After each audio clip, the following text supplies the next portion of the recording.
My name is Kara Olin, and I'm a single mom living in Austin, Texas. I called my parents at 3 in the morning, begging them to watch my son while I went in for emergency surgery. They laughed and told me I was being dramatic. The pain in my lower right side was sharp hot, like someone stabbing me again and again. I was curled on the cold tile floor in my tiny kitchen in Austin, Texas, my phone pressed to my ear, sweat dripping down my temple. My 4-year-old son Leo stood barefoot in his Spider-Man pajamas, clutching his stuffed dinosaur, eyes wide, scared. "Mom, please," I whispered, my voice shaking. "I need you to come watch Leo. The doctor says it's appendicitis. They need to operate now." I heard my mother sigh, long and heavy. "Kara, you always make everything a crisis. It's just a stomachache. Take some Pepto and sleep." I swallowed a scream as another wave of pain hit me. "It's not just a stomachache, Mom. Please, I need help." In the background, I heard my father's voice. "We're leaving for our trip in the morning, Nancy." "Hang up." Mom's voice came back sharp now. "We're going to Palm Springs, Kara. You can't just dump your problems on us every time you feel a little sick." My vision blurred with tears. I looked at Leo, trying to smile for him, but my lips trembled. "I'm not dumping my problems. I need you to watch your grandson while I get surgery. Please." A pause, then a cold laugh. "You're being dramatic. Figure it out." The line went dead. I sat there for a moment, phone still in my hand, the screen dark, the silence louder than Leo's soft sniffles as he watched me. I pressed my palm to my forehead, trying to think, trying to breathe through the pain that was ripping through me like fire. "Mommy, are you okay?" Leo's voice was small, trembling. I forced myself to look at him, to keep my voice calm even when everything inside me felt like it was breaking. "It's okay, baby. Mommy just needs to see the doctor for a little bit." Tears spilled down his cheeks as he held tighter to his dinosaur. "I don't want you to go." "I know, sweetheart." My voice cracked, but I wiped my tears quickly. "I'll be back soon, okay, I promise." I crawled to the counter, grabbed my phone again, and scrolled down to Emily's contact. She was my old coworker, now living 2 floors above me, and she had always told me to call if I ever needed help. It was 3:30 in the morning, but I called anyway. She answered on the second ring. "Kara, what's wrong? I need to go to the hospital, Emily." "It's bad. Can you watch Leo for me?" She didn't hesitate. "I'm coming down. Hold on." 10 minutes later, she was at my door, hair pulled back in a messy bun, wearing sweatpants and a hoodie. She dropped to her knees in front of Leo, smiling softly. "Hey, buddy. Want to come upstairs with me for a bit?" Leo looked at me, his eyes still wet, but he nodded. I stood clutching the counter, breathing hard as Emily helped Leo gather his blanket and dinosaur. She looked at me with concern. "Do you need me to call an ambulance?" I shook my head. "No, I can drive." "Thank you, Emily." "You're not alone, Kara," she said, squeezing my arm. As they walked out, Leo turned and waved, his face pale. I forced a smile, waving back before grabbing my keys and shuffling to my car. Every step felt like knives slicing through me. At the hospital, the lights were too bright, the smell of antiseptic too sharp. The nurse at the front desk saw my face and called for a wheelchair. Within minutes, they were taking my vitals, asking me to sign forms telling me the surgeon would be ready soon. I signed papers with trembling hands, thinking of Leo upstairs, with Emily thinking of my parents packing for their vacation, while I lay here alone, terrified. As they wheeled me down the hallway, ceiling lights passing above like slow blinking stars, I tried to focus on Leo's face, on the promise I made that I would come back. I didn't know that while I was fighting to stay alive, my parents were making plans to take Leo away from me. They wheeled me into a small, cold room, the fluorescent lights buzzing above me. A nurse clipped a monitor to my finger, her eyes soft as she told me to take deep breaths. My heart pounded so hard it made the machine beep faster, faster, until she touched my arm and whispered, "You're okay, Kara, we've got you." I wanted to believe her.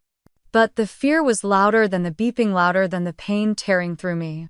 I tried to think about Leo, about how his hair smelled after a bath, how he laughed when I made pancakes shaped like dinosaurs. I needed to hold on to that because the fear was eating me alive. The doctor came in, young, tired eyes behind a surgical mask. "Your appendix is about to rupture, Kara." We need to take you in now. I nodded, unable to speak the words stuck behind the lump in my throat. Is there anyone you want us to call for you? The nurse asked. I almost said my parents' names out of habit, but I stopped myself. They had made it clear they wouldn't come. I shook my head. Just tell Emily I'll call when I wake up, I managed. They wheeled me through the hallway, the wheels of the gurney squeaking the air sharp with the smell of antiseptic and metal. I stared up at the ceiling tiles, trying to count them to distract myself from the fear from the image of Leo's small face looking up at me when I left. I thought about how I promised him I would come back. I had to come back.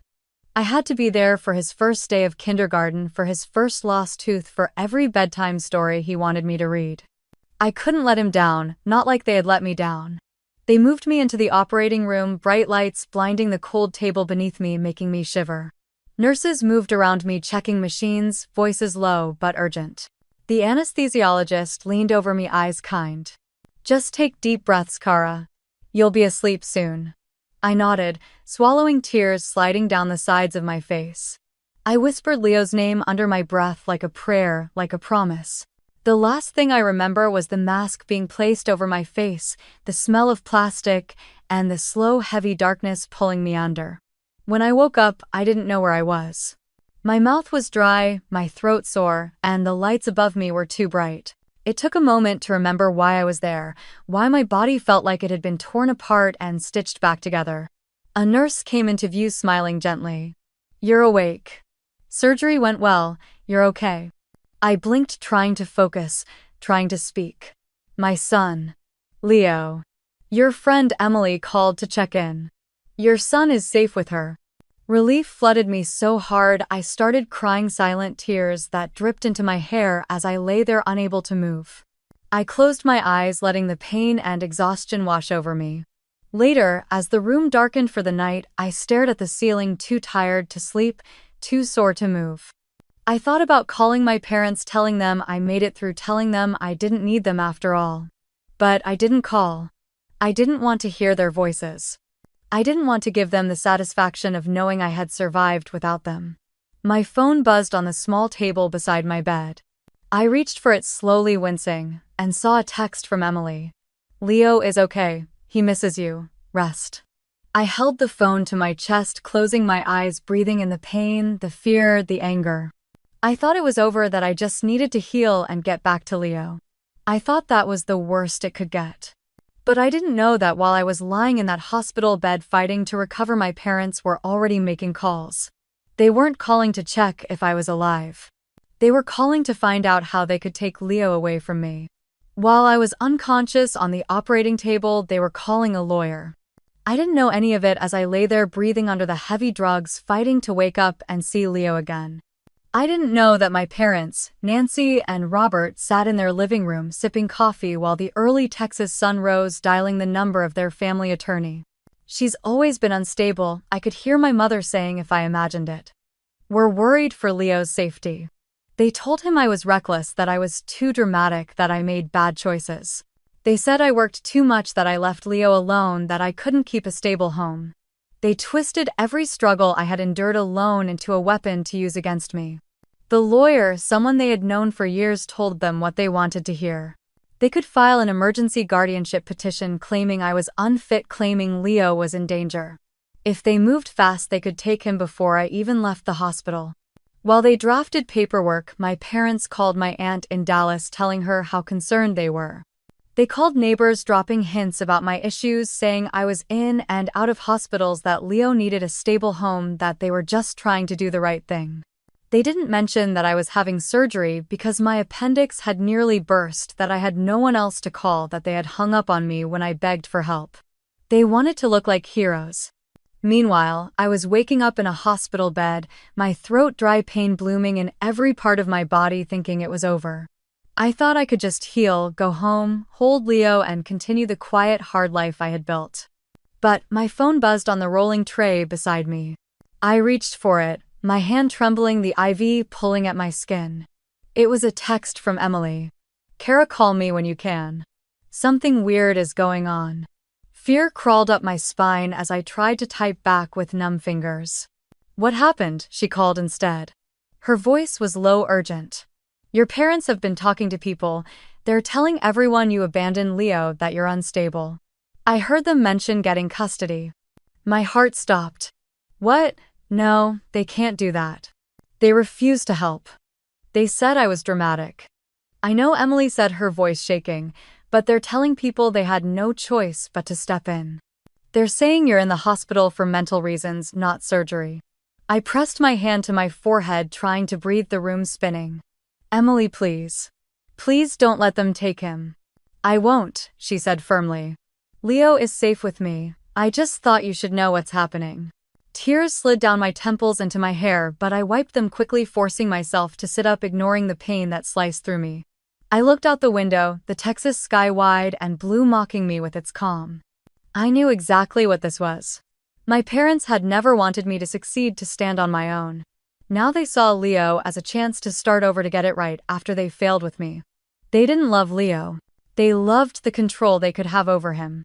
I hung up with Emily and sat there, breathing hard, pain pulsing in my side, fear rising like bile in my throat. They thought I was weak because I was alone, because I needed help. They were wrong. They didn't know what I would do to protect my son. I pulled the hospital blanket tighter around me, feeling the rough cotton against my skin. My IV line tugged as I moved, reminding me how fragile I still was. But inside, something was burning hotter than the pain in my side. They were trying to take Leo. I swung my legs over the edge of the bed, ignoring the sharp sting that shot through me. My head felt heavy, my body weak, but I pressed the call button for the nurse. She came in, young brown hair, pulled into a tight bun, eyes kind but tired. Can I help you, Kara? I need to speak to a social worker, I said, trying to keep my voice steady. It's urgent. She paused, studying my face, then nodded. I'll call her for you. I sank back against the pillow, breathing hard, clutching my phone in my hand. I opened the last photo I took of Leo, him sitting on the porch with his dinosaur, smiling with jam on his face. They would not take that smile from me. A knock on the door made me jump. A woman stepped in, mid-40s, curly hair, a badge clipped to her sweater. Her eyes were calm, gentle. Hi, Kara. I'm Denise, the hospital social worker. The nurse said you needed to see me. I nodded, tears pricking my eyes, but I blinked them back. My parents are trying to take my son. They're telling people I'm unstable, that I abandoned him. I need to know what I can do. She pulled a chair closer, sitting down so we were eye level. Is your son safe right now? She asked. Yes, he's with Emily, a trusted friend. She knows what's going on. That's good, Denise said, writing something in her notebook. Do your parents have any legal documentation, any temporary custody order? No, not yet, I said, shaking my head. They refused to help me, and now they're lying about me. She nodded slowly. If they attempt to take him without a court order, that's kidnapping. You have rights, Kara. You're his mother and you're not under any restrictions. My chest loosened just a little, but fear still gripped me. What if they file something while I'm here? What if they try to lie in court? Denise's eyes were firm. Then we'll be ready. I will document your situation today, including your surgery and your current ability to care for your child. We will add this to your medical record in case your parents attempt to use your hospitalization against you. I let out a breath, tears sliding down my cheeks before I could stop them. Denise reached over, handing me a tissue. You're not alone in this, she said softly. I nodded, clutching the tissue, my hands shaking. Thank you. She stood, squeezing my shoulder. Rest as much as you can. I will check in with you tomorrow. When she left, I lay there staring at the ceiling, the weight of everything pressing down on me. My parents had always seen me as a burden, a mistake they could never fix. But Leo was different. He was light, hope, the best part of me. They wanted him because they saw him as a chance to prove to the world they were good parents. But I knew the truth. They were never going to love him the way he deserved. They would crush his spirit the way they tried to crush mine. I looked at the IV in my arm, the bruises already forming around the needle site, the pain that pulsed in my side with every breath. I would heal. I would get stronger. And I would fight them with everything I had. They thought I was weak, that I would give in, that I would be too tired and too alone to stop them. They had no idea. With the IV still in my arm, I swore they would never take Leo from me. My parents showed up at the hospital with papers in their hands. I saw them through the thin glass of my hospital room door, standing at the nurse's station with their perfect posture and fake smiles. My mother Nancy held a manila folder tight against her chest, her lips moving fast as she spoke to the nurse. My father Robert stood behind her, arms crossed, nodding with that same cold certainty I had seen all my life. My stomach twisted as I pulled the blanket higher, wishing I could disappear into the sheets. The nurse glanced at my room, her eyebrows pulling together before she turned back to my parents. I couldn't hear every word, but I heard enough. "She's not stable," my mother's voice snapped sharp and clear through the crack in the door. "We're here to take our grandson. She abandoned him. She's in here because she can't handle her life." My breath caught in my throat. I pressed my hand over my mouth, trying to keep from screaming. They were really doing it. They were here in my weakest moment, trying to take Leo from me. I shifted, trying to sit up, ignoring the sharp pain that shot through my side. The IV line pulled, the machine beside me beeping faster, but I didn't care. I had to hear them. The nurse said something I couldn't catch, but I saw Nancy shake her head, her hand waving in the air. "We have a temporary guardianship petition ready to file. She's unfit and Leo needs a stable home." Robert leaned in, his voice a low rumble I could barely hear. "We're trying to do the right thing here." I wanted to throw the blanket off, march out there, and scream that they were liars. That I wasn't unstable, that I hadn't abandoned Leo, that they were the ones who refused to help when I needed them most. But I couldn't move fast enough. Then I heard a new voice, calm and firm, cutting through the tension. "Do you have a court order?" It was Emily. I didn't know she was here, but hearing her voice felt like someone throwing me a lifeline. Nancy's head snapped toward her, her lips pulling tight. "This is none of your business." Emily didn't flinch. "Actually, it is. I have Leo, and unless you have a signed court order, you're not taking him anywhere." The nurse looked at Emily, then back at my parents, her expression careful. Nancy's face turned red. "We're his grandparents. We have a right." Emily folded her arms. "Not without a judge's signature, you don't." There was a tense silence. I could see Nancy's jaw working, her eyes sharp as glass, before she turned away, muttering something to Robert. The nurse nodded at Emily, then walked away, leaving my parents standing there, looking smaller than I had ever seen them. I lay back, my heart pounding, tears burning in my eyes as I stared at the ceiling. They were really trying to take him. And they were willing to lie to do it. I pressed the call button, my finger shaking as I stabbed it again and again. The nurse came in, her eyes widening when she saw my pale face, the tears sliding down my cheeks. "I need to see Denise." I whispered, my voice raw. "Please, I need the social worker now." She nodded without asking questions and hurried out of the room. I pulled the blanket tighter, holding it against the ache in my side, breathing hard to stop myself from sobbing. Outside the glass, I saw Nancy pacing, her phone to her ear, lips tight. Robert stood next to her, arms crossed, looking around like he owned the hallway. They looked like any normal grandparents, like any caring parents, like the people they pretended to be. But I knew better. I watched as my mother leaned closer to the window, her voice low, but the words clear enough through the glass. "We can't let her ruin that boy's life the way she ruined hers." My chest felt like it was caving in. I pressed my hand to my heart, feeling it pound under my palm. My mother's words echoed in my head, mixing with every memory of her calling me a failure, telling me I wasn't good enough, telling me I would never be anything. They thought they could take him because they saw me as broken. They didn't see how hard I had worked to build a life for Leo. How many nights I stayed awake to finish work after putting him to bed. How many times I skipped meals to afford his preschool, how every single thing I did was for him. The door opened and Denise stepped in, holding a folder in her hand. She closed the door quietly behind her and walked to the side of my bed. "I spoke with the nurse," she said softly, sitting down. "She told me what's happening." I wiped my eyes with the back of my hand, my breathing ragged. "They're trying to take him, Denise. They're telling people I'm unfit." She nodded, flipping open the folder. "I've started documenting everything, Kara. Your surgery, your stability, the fact that your friend Emily is watching Leo safely. They have no legal ground without a court order." I swallowed, forcing the words out. "What if they get one?" Denise looked me in the eyes, her voice calm but firm. "Then we will fight it. You are Leo's mother and you have rights. You are not alone in this. My shoulders shook as I let out a shaky breath, the tears finally falling. Denise handed me a tissue, waiting as I pressed it to my face. I want to make a statement, I whispered, lowering the tissue. I wanted in the file that they have a history of emotional abuse, that they refused to help when I needed them most, that they are only trying to take him now because they think I can't fight back. Denise nodded. We can add that. Take your time, and when you're ready, we'll document everything. I took a deep breath, forcing myself to sit up straighter, ignoring the pain that shot through my side. I looked at Denise, my voice steady. I'm ready now. She opened her notebook, clicked her pen, and waited.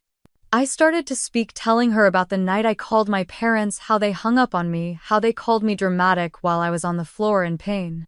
I told her how Emily had stepped in, how Leo was safe, how I was recovering because I needed to be there for him. I told her everything. Denise wrote it all down, never interrupting, her eyes kind, her presence steady. When I finished, she closed the notebook and stood. You're doing the right thing, Kara. Rest now. We'll handle this. She left, and I lay back, breathing hard, clutching the thin hospital blanket with white-knuckled hands.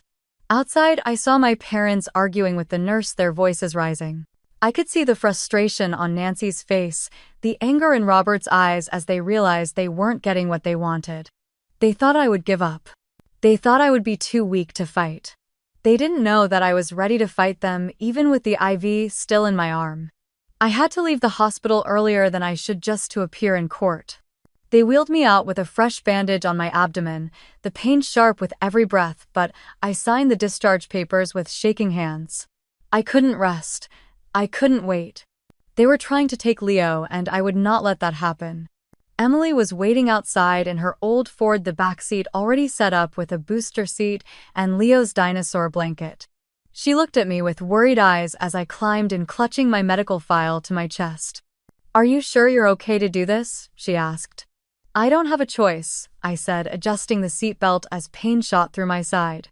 We drove in silence, the Texas sun glaring through the windshield, the world moving too fast outside as my heart pounded. I pressed my hand to the bandage, breathing through the pain, focusing on Leo's face in my mind. When we arrived at the family court building in downtown Austin, I saw them there.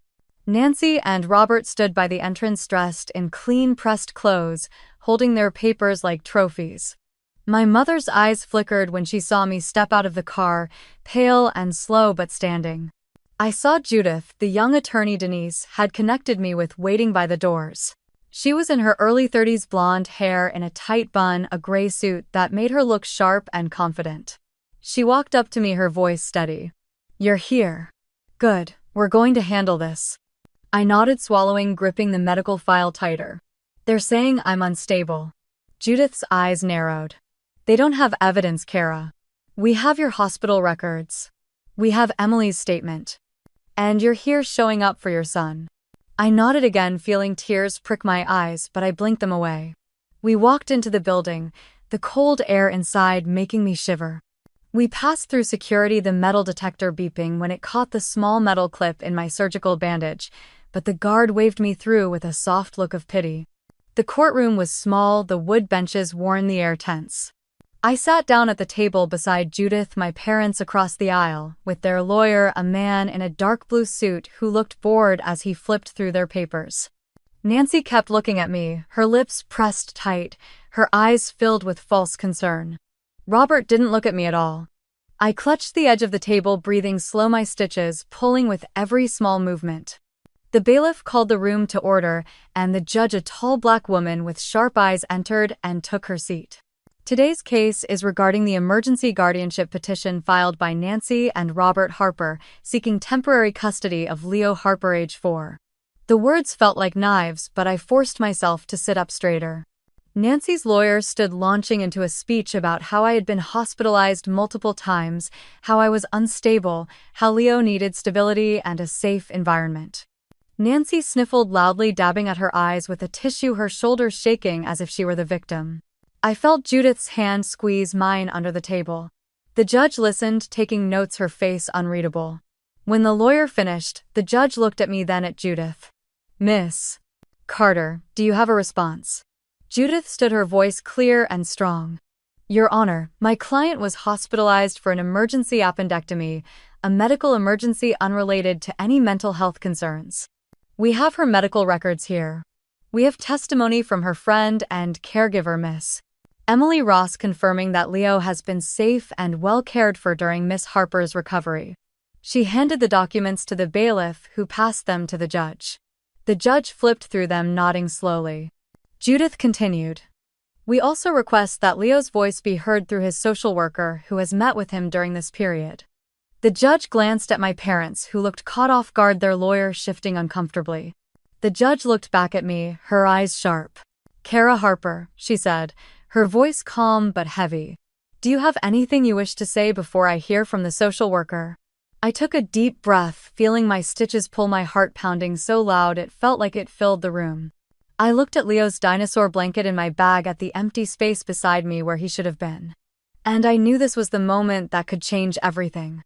I stood slowly, every muscle in my body screaming, my stitches pulling tight as I took a deep breath. The courtroom felt cold, the air heavy, the eyes of my parents and the judge locked on me. Yes, Your Honor, I said, my voice shaking for a moment before I steadied it. I have something to say. I looked at Nancy, who was clutching her tissue, eyes red as if she had been crying, but her lips were tight, waiting for me to fail. I looked at Robert, who finally met my eyes, his face blank, hiding the control he wanted so badly. I turned back to the judge, lifting my chin. Your Honor, I didn't abandon my son. I called my parents when I was in pain, begging them for help because I had to go into emergency surgery. They refused. They told me I was dramatic and they hung up on me. The judge's eyebrows lifted slightly, but she didn't interrupt. I have been Leo's only parent since the day he was born. I work hard to provide for him, to give him a safe, happy home. I have never been hospitalized for mental health issues. I was in the hospital because my appendix nearly ruptured, and I needed emergency surgery so I could stay alive to continue caring for my son. My voice cracked, but I didn't stop. They didn't want to help me when I needed them most, but now they're here trying to take him because they think I can't fight back. I took another breath, steadying my hands against the table. Your Honor, Leo is my world. Everything I do is for him. I may not be perfect, but I love him and I take care of him. I am here even when I should still be in a hospital bed because I will fight for him. I glanced at Judith, who nodded at me, pride in her eyes. I turned back to the judge, holding her gaze. Please don't let them take him away from me. Silence filled the courtroom, heavy and sharp. I heard Nancy's sniffle louder than necessary, as if to remind everyone she was there. The judge nodded slowly, her eyes scanning the papers in front of her. She looked at the social worker, a middle-aged woman with dark curly hair, who stood and approached the front. I met with Leo this morning, the social worker said, her voice calm. He is safe with Miss Emily Ross, who has provided temporary care during Miss Harper's recovery. Leo expressed that he misses his mother and wants to go home with her. Nancy let out a sob, shaking her head. He's 4. He doesn't know what's best for him. The judge held up her hand, silencing Nancy without a word. The social worker continued. In my professional opinion, there is no evidence that Miss Harper is unfit or unstable. She has shown dedication to her son, and her hospitalization was due to a medical emergency. Leo has been well cared for, and there is no indication of neglect. I closed my eyes for a moment, relief flooding through me, but fear still pressed against my ribs. The judge nodded, looking at my parents. Mr. and Mrs. Harper, do you have any additional evidence to support your petition? Nancy stood, her hands shaking, her face red. She has always been unstable. She's selfish, she can't keep a job, she doesn't let us see Leo. Robert placed a hand on her arm, trying to calm her, but she pulled away. We're just trying to save that boy from a ruined life. The judge's eyes were cold as she looked at them. Do you have documentation, evidence, any reports indicating instability or neglect? Nancy opened her mouth, then closed it. She looked at me, her eyes full of anger, then back at the judge. Number. The judge nodded, once setting down her pen. I will take a short recess before I make my ruling. She stood, and the bailiff announced the recess, the sound of benches shifting as people stood, filling the air. I lowered myself back into my seat, my hands trembling, pain radiating through my abdomen. Judith leaned over, her voice low. You did everything right, Kara. I looked at my parents, who were huddled together, whispering, their faces dark with frustration. They didn't know that no matter what happened next, I would never stop fighting for Leo. I told the court the truth they had tried to bury for years. I stood again, my legs trembling, the pain in my side sharp with every breath. The courtroom felt too quiet, the air thick as everyone waited for me to speak. My parents have always wanted control, I said, my voice low but steady. They never wanted me. They only wanted the version of me that did what they said. Nancy's face turned pale, her lips pressing into a thin line. When I was 14, they pulled me out of school to take care of my grandfather while they went on trips. They told me it was my duty, that I owed it to the family. I missed a year of school because of them. The judge's eyebrows lifted, but she didn't interrupt. When I got pregnant with Leo, they told me I was ruining my life, that I was an embarrassment. They didn't come to the hospital when I gave birth. They didn't offer help. They told me I had made my bed and now I had to lie in it. Robert shifted in his seat, clearing his throat, but I kept going. They only came back into my life when they realized people saw them as grandparents. They liked how it looked on Facebook, how it made them seem caring. But they never cared about Leo. They care about control, about looking good to other people. Nancy shook her head, tears in her eyes, but they weren't real. Kara, stop, she whispered, but I ignored her. My little brother Evan, he was their golden child. They spoiled him, gave him everything. When he died in that car accident, they blamed me for not being there to pick him up, even though I was working a double shift trying to pay rent. The courtroom was silent, the only sound the ticking of the clock on the wall. I swallowed hard, feeling the burn in my throat. They're trying to take Leo because they think I'm weak, because they think they can finally control something again. But I'm not that scared girl anymore. I won't let them hurt him the way they hurt me. Judith placed a hand on my arm, grounding me, reminding me I wasn't alone. The judge nodded slowly, turning to the social worker. Do you have anything to add? The social worker stood, her file in hand. Your Honor, we have visited Miss Harper's home multiple times. Leo is always well cared for, clean, fed, and happy. We have no reports of neglect or instability. We see no reason to remove Leo from his mother's custody. Nancy let out a choked sob, covering her face with her hands. Robert rubbed her back, but his eyes were hard as he stared at me. The judge looked at them, her voice calm but final. At this time, the court sees no evidence to support the petition for emergency guardianship. The request is temporarily denied. Leo will remain in the custody of his mother while we await further hearings. I let out a breath. I didn't realize I had been holding my knees, weak tears filling my eyes as I sat back down. Nancy's head snapped up, her eyes, red anger flashing across her face. Robert stood, helping her to her feet, whispering something in her ear. They turned and walked out of the courtroom, their backs stiff, their shoulders tight. But as they left, Nancy turned to look at me, her eyes burning with a promise I knew too well. This wasn't over. I watched them walk out of the courtroom, their heads high but their steps stiff with anger. Judith packed up our papers, sliding them back into her leather folder, her movements calm, controlled. She looked at me, her eyes softening. You did well today, Kara, she said. I nodded, swallowing, trying to process the storm that had just passed, even if it wasn't over. My hands were shaking as I gathered Leo's dinosaur blanket from my bag, pressing it to my chest for a moment, breathing in the faint scent of him. Can I go get him now? I asked, my voice quiet. Judith nodded. Yes. The judge's ruling is clear. Leo stays with you. Relief washed over me so hard it made me dizzy. Emily had promised to keep Leo safe while I was in court, taking him to the park near her apartment in Austin, letting him run under the warm Texas sun while I fought for him in that cold courtroom. Judith walked with me out of the courthouse, the bright sunlight blinding after the dark wood and fluorescent lights inside. The air smelled like warm pavement and city dust, but I didn't care. I felt like I could finally take a breath. You're not alone in this, Kara, Judith said as we reached the parking lot. If they try again, we'll be ready. I nodded, gripping the dinosaur blanket tighter. Thank you, Judith. For everything. She gave me a small smile before heading to her car. I stood there for a moment, letting the heat sink into my skin, letting the tension slide off my shoulders piece by piece. My phone buzzed in my pocket. I pulled it out, seeing Emily's name on the screen. Hey, I answered, my voice shaking. Are you okay? She asked. I could hear Leo's laughter in the background, the wind rushing through the speaker as he ran. "It's over for now," I said. The judge denied their petition. Emily let out a breath. "Thank God. Leo's been asking when he can see you." A tear slipped down my cheek as I closed my eyes. "Tell him I'm coming to get him." I hung up, sliding my phone back into my pocket, and climbed into Emily's old Ford, the seats warm from the sun, the car smelling like coffee and crayons. The drive to Emily's apartment felt longer than it should, every red light a reminder of the fear that still pressed against my ribs.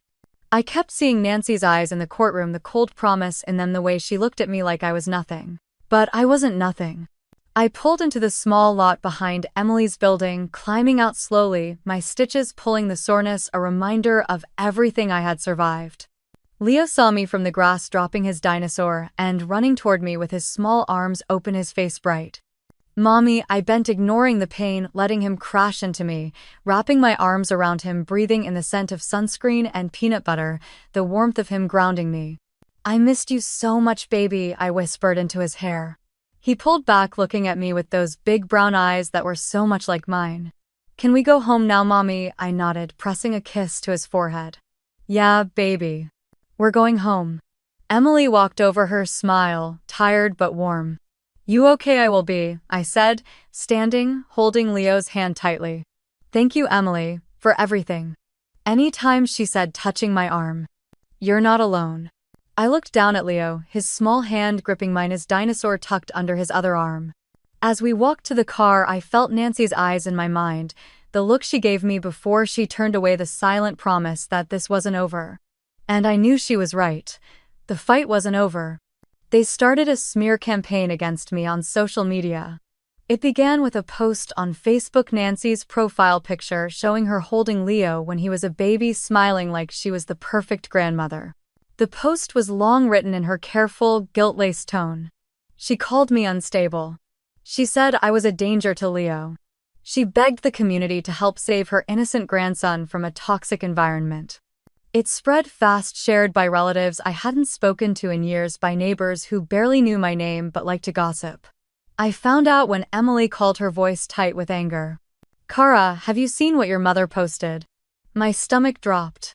I opened Facebook, scrolling past a photo of Leo with his messy curls and soft smile attached to Nancy's post like a weapon. The comments were filled with pity, with offers of help, with people saying, "Praying for you and Leo," as if I was already gone. My hands shook as I set the phone down, breathing hard. I looked over at Leo sitting on the floor with his dinosaur, humming to himself, safe and unaware that his face was being passed around like a lost pet poster. I wanted to scream. It didn't stop there. They posted on Nextdoor, warning neighbors to watch out for me, claiming I was violent, unstable, dangerous. A few neighbors I used to chat with at the mailbox stopped looking me in the eye crossing the street when I walked past with Leo. But not everyone turned on me. Emily posted a long message on her own page, calling out the lies, telling the truth about how she was there, how she saw me fighting for Leo, how I had always cared for him, worked for him, loved him.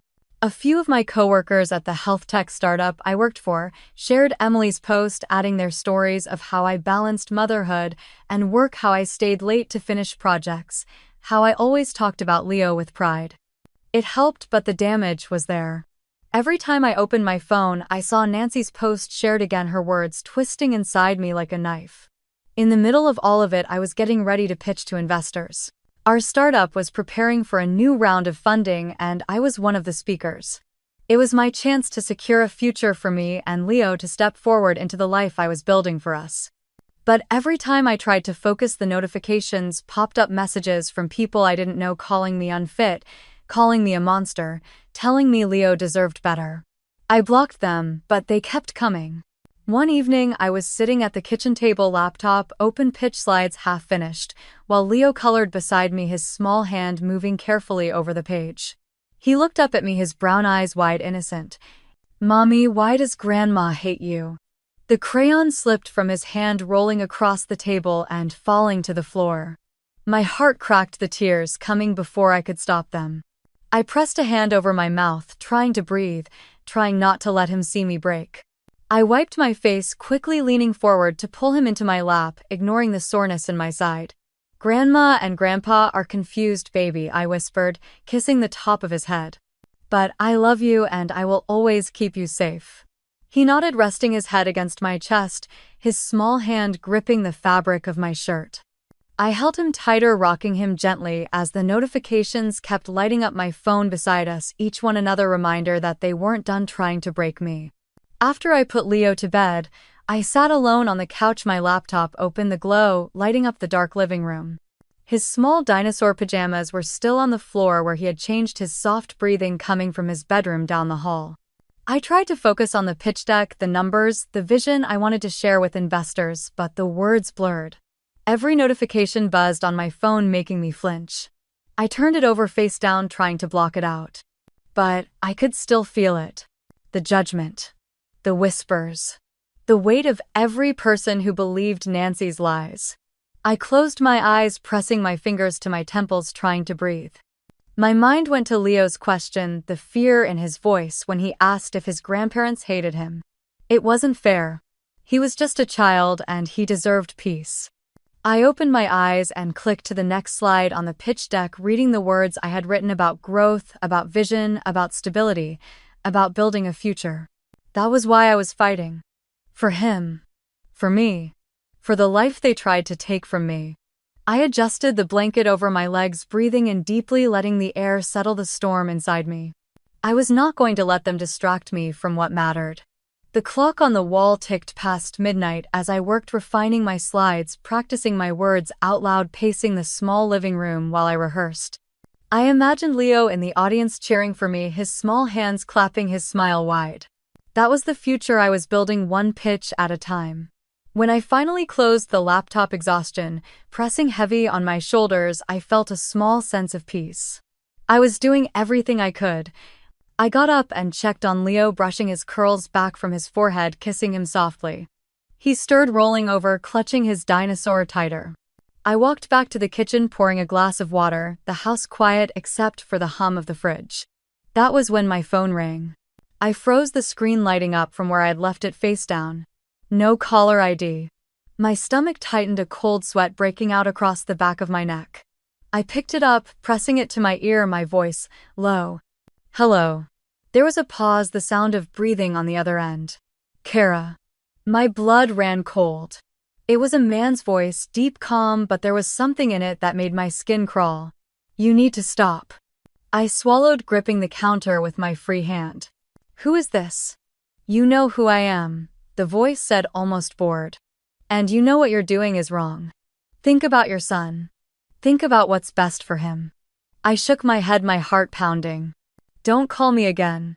The man chuckled low and slow. You think you're protecting him, but you're making it worse. Walk away, Kara. Before it's too late. I ended the call, slamming the phone down on the counter, my hands shaking so hard I had to press them against the cold surface to steady them. The house was silent, but the words echoed in my head. Before it's too late. I stood there in the dark kitchen, the glass of water shaking in my hand, the call replaying in my head on a loop. Before it's too late. I set the glass down carefully, the clink loud in the silence, and picked up my phone again, staring at the screen, hoping the number would show up. Something, anything I could track. Nothing.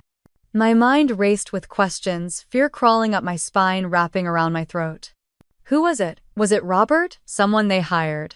A neighbor who believed their lies? I pressed the heels of my hands against my eyes, trying to push the fear back, trying to think. They wanted me scared. They wanted me quiet. They wanted me to give up. I straightened, taking a deep breath, and walked to the front door, checking the locks, turning them to double-check, pulling on the handle to be sure it was secure. I moved to the windows, making sure the blinds were closed, peeking through the slats at the dark street outside. No one. But the fear stayed. I grabbed my phone again, dialing Emily, pacing the living room as the call rang. She picked up on the third ring, her voice groggy, worried. Kara. What's wrong? They called me. I whispered, keeping my voice low so I wouldn't wake Leo. Some man. He told me to stop. To think about Leo. To walk away. Jesus, Emily breathed, her voice sharp now. Did he say who he was? Number, but it felt like a threat. My voice cracked, the fear breaking through. I don't know what to do. There was a pause, Emily's breathing on the line, then her voice firm. You're going to document this. You're going to call Judith in the morning. And you're going to keep going. I sank onto the couch, tears slipping down my cheeks. What if they come here, Emily? What if they try to take him? They won't. She said, her voice steady, grounding me. You have the law on your side. You have people on your side. You're not alone. I let out a shaky breath, wiping my face. I'm so tired. I know, she said softly. But you're stronger than them, Kara. You always have been. I closed my eyes, letting her words sink in, letting them hold me up when my own strength felt thin. Thank you, I whispered. Get some rest, she said. You need it for tomorrow. We'll figure this out. We hung up and I sat there for a moment, staring at the dark window, watching the reflection of myself, small and tired but still here, still fighting. I checked on Leo again, brushing his hair back, listening to the soft sound of his breathing, the small snore he made when he was deep asleep. His room smelled like baby shampoo and crayons, the dinosaur blanket tucked under his chin. I promise, baby, I whispered, pressing a kiss to his forehead. I'm not going to let them win. I turned on the hallway light, leaving it on as I went back to the living room, the soft glow a small comfort in the dark house. I opened my laptop again, forcing myself to pull up the pitch deck to keep going, to focus on the future I was building for us. Every slide I read, every note I made was a promise. I would not give up. Even when the fear crept in, even when the phone call replayed in my mind, I kept going. Because they wanted me to break. And I wouldn't. Hours passed as I worked rewriting sections, practicing my words in a whisper, so I wouldn't wake Leo, pacing the living room, letting the motion burn off the fear. When I finally closed the laptop, the clock on the wall read 3:12 a.m. I stood in the quiet house, stretching, my body sore, my mind exhausted, but my resolve stronger than it had ever been. I looked out the window one last time, the street empty under the glow of the streetlights, the world silent. They thought a call in the night would scare me into silence. They didn't know me at all. I turned off the light, heading to my bedroom, ready to close my eyes for a few hours before the sun rose, before Leo woke up and asked for pancakes with chocolate chips. As I lay down, pulling the blanket over me, the fear still there but smaller now, I repeated it in my mind over and over until I drifted into sleep. I will not let them win. I was afraid they would destroy my life, but I didn't know karma was faster. It started with a phone call from Emily on a Wednesday morning while I was packing Leo's lunch for preschool. The kitchen smelled like peanut butter and the soft light of Texas sunrise spilled across the counters. You need to see this, Emily said, her voice tight, but there was something in it that almost sounded like hope. She sent me a link. I clicked it, my hands trembling, Leo humming to himself as he lined up his dinosaur figures on the table. It was a local news article from Austin Today, headline bold across the screen. Local couple accused of financial exploitation and emotional abuse. I blinked, reading the names Nancy and Robert Harper. My parents. The article detailed how they had once taken guardianship of my younger brother Evan when he was a teenager, claiming it was to help him focus after he struggled in school. It described how they had controlled his bank accounts, restricted his movements, and isolated him from friends until the day he died in that car accident. I was blamed for not preventing. There were statements from old neighbors, whispers that Nancy and Robert had once helped manage finances for an elderly neighbor who passed away, and that thousands of dollars had gone missing, though no charges were ever filed. The article ended with sources say the couple recently attempted to file for emergency guardianship of their grandson, raising concerns among community members. I sank into a chair, the phone still in my hand, the world spinning for a moment. Karma, I whispered. Leo looked up, tilting his head. What's karma, Mommy? I forced a smile, reaching for his hand. It's when the truth catches up to people, baby. The article spread fast. Neighbors who had avoided me now avoided Nancy and Robert. Their Facebook posts were flooded with comments calling them manipulators, calling them out for trying to take Leo. Friends they used to brunch with stopped calling. The church they bragged about serving at quietly distanced themselves. Meanwhile, at the startup, I walked into the office with my laptop bag and a coffee, ready to focus, to build, to pitch.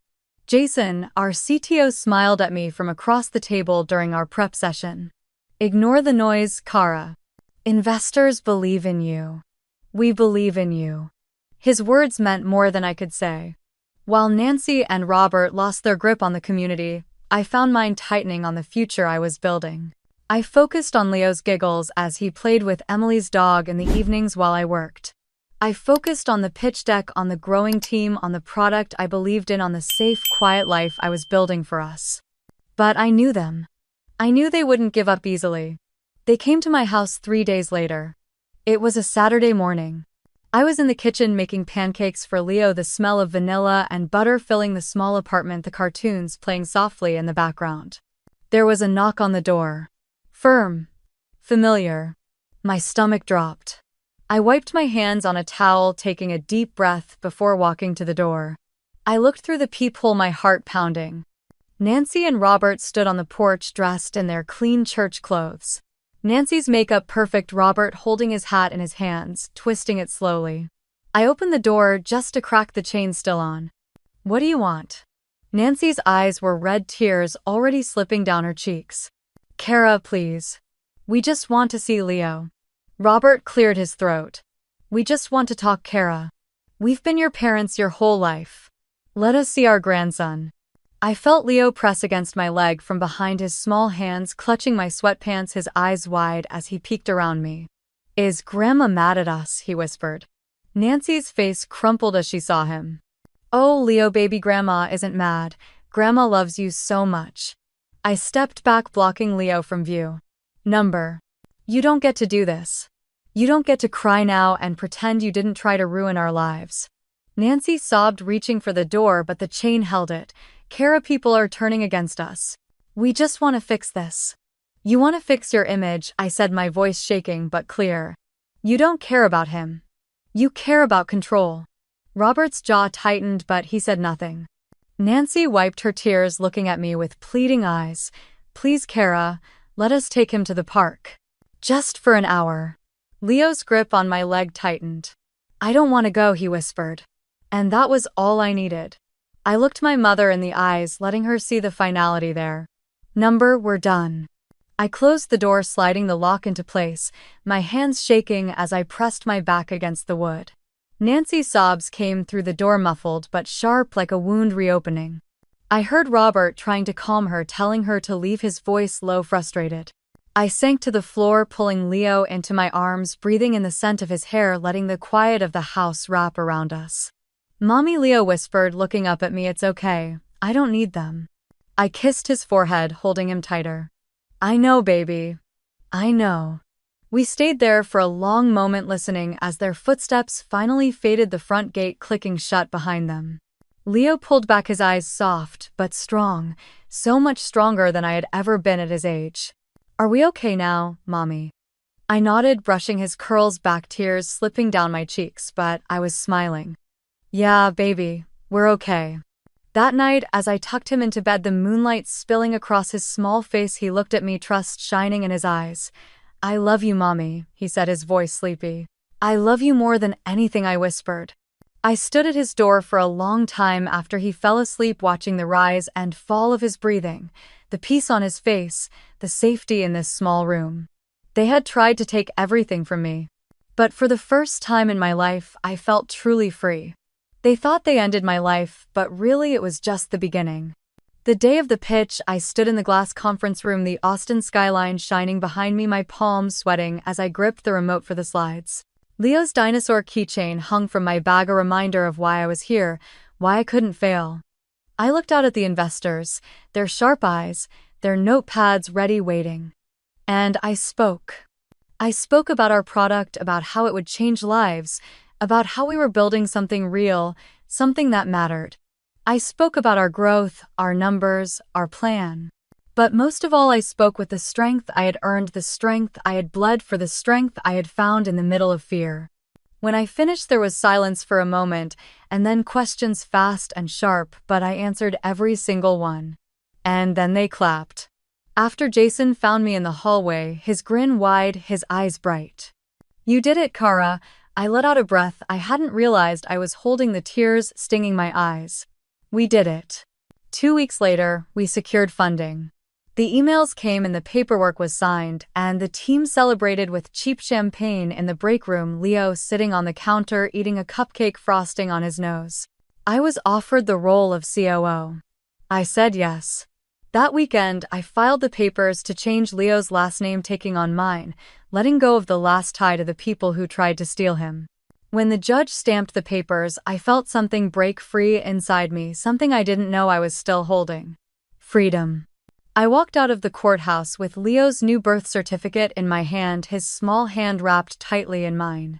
The paper was warm from where I had clutched it to my chest, the ink still fresh, his new last name printed clearly. Olin. My last name.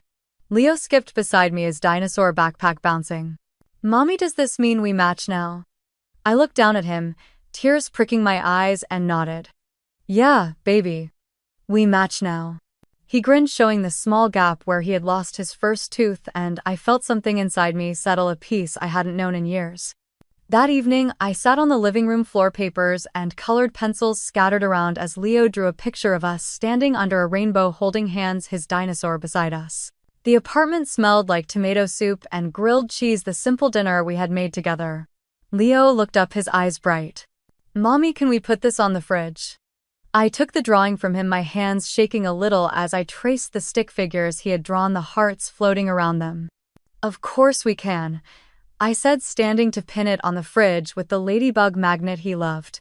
Leo cheered, throwing his arms around my waist, squeezing me tight. I love you, Mommy. I bent down, hugging him back, breathing in the scent of baby shampoo and the warmth of him. I love you more than anything in this world.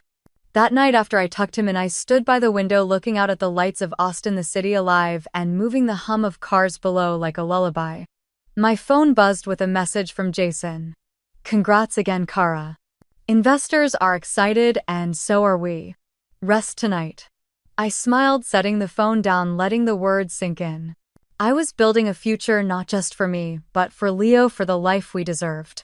The next morning, I walked into the office, the badge around my neck now reading COO. The team clapped as I walked in, Emily bringing me a coffee with Boss Lady written in Sharpie across the lid.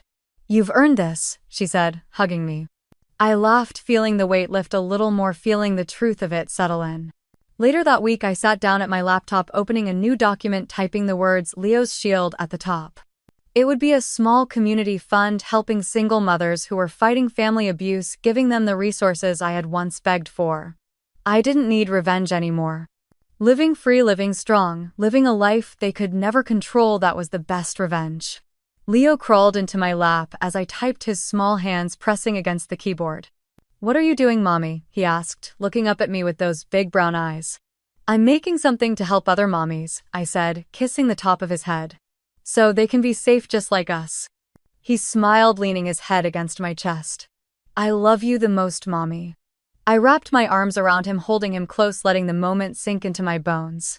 I love you the most too, baby, I whispered. And for the first time in my life, I felt free. The next few weeks were a quiet kind of busy. I spent mornings dropping Leo off at preschool, his dinosaur backpack bouncing as he waved goodbye, his small voice calling, "Bye, Mommy, love you." I would drive to the office with my coffee, the Texas sun warming my face through the window, a quiet peace settling in my chest as I parked and walked in with my laptop bag over my shoulder. Meetings, investor calls, product reviews, team check-ins. I was in it, alive, present, building something that mattered. At lunch, I would sit with Emily, sharing stories about Leo's latest dinosaur obsession, the little songs he sang, the way he asked for extra marshmallows in his cocoa.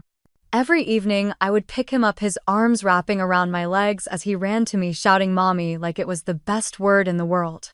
We would walk to the car, holding hands, talking about his day, the pictures he drew, the new friend he made named Noah, who also liked dinosaurs.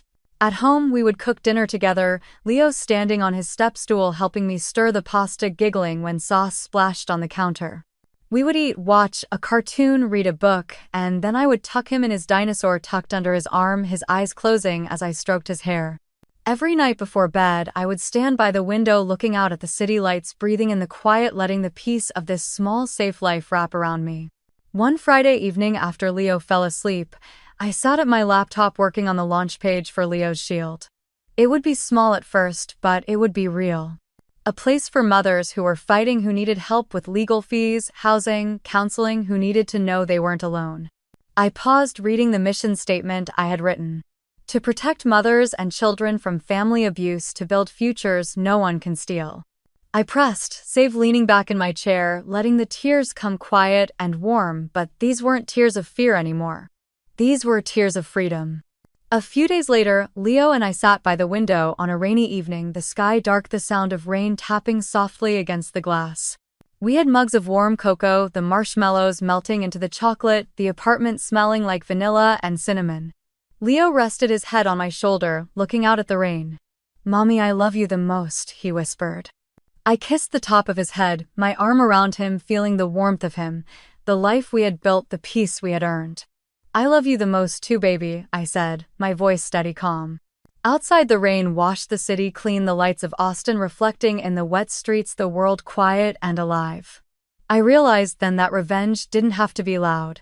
It didn't have to be about destroying them. The best revenge was living a life they could never control, a life they could never take away, a life filled with laughter, peace, and love. Leo looked up at me, his brown eyes soft, trusting. "Mommy, we're safe now, right?" I hugged him tighter, breathing in the moment. "Yeah, baby. We're safe now." As I tucked him into bed that night, I whispered a promise to him and to myself. They would never take him from me. They would never take my life again. What would you have done if you were me? Have you ever been in a situation like this? Share in the comments. Don't forget to like and subscribe for more stories like this. And I knew deep in my bones, as I turned off the light and closed his bedroom door, I would never let anyone steal my son or my life ever again.